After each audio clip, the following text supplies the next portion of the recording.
समृद्ध ओडिशा नुह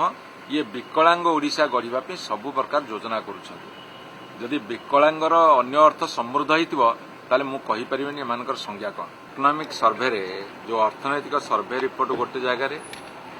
गतकाली जो बजेट पढ़िले माननीय मुख्यमंत्री सी आउ गोटे जगार मुझे पचारुची अभिवृद्धि कहले कौन बुझा जाए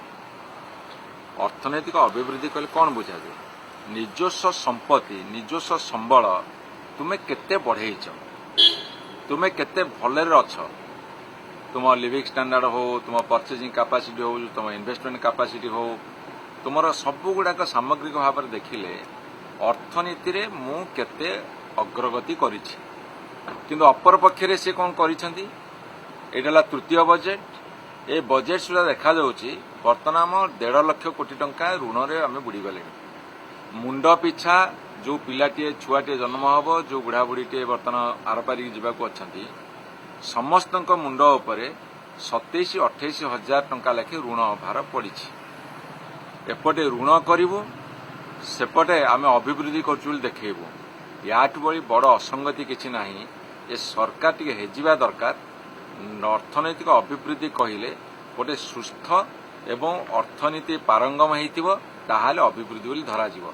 गोटे पटे प्रचुर परिमाण ऋण आउ गोटे पटे आम देखा आम अभिवृद्धि होची ये कौ प्रकार अर्थनीति ये सरकार को जना नहीं आ गोटे कथा रहउची जे ता भीतर देखा सरकार रोजगार कौन बाट बाहर करना आपन को कौन कहली आपन को कहली जे ओडिशा रे 4.5 कोटी जनसाधारण सेथिरु 80% लोकंकर परचेजिंग कैपेसिटी माने क्रय शक्ति नहीं अर्थात रोजगार नहीं जदि रोजगार नथिबो ताले किनिबार शक्ति नथिबो गोटे पटे रोजगार नहीं एपटे आम कहते भित्तिभूमि बढ़े दौचु आम समस्त को रोजगार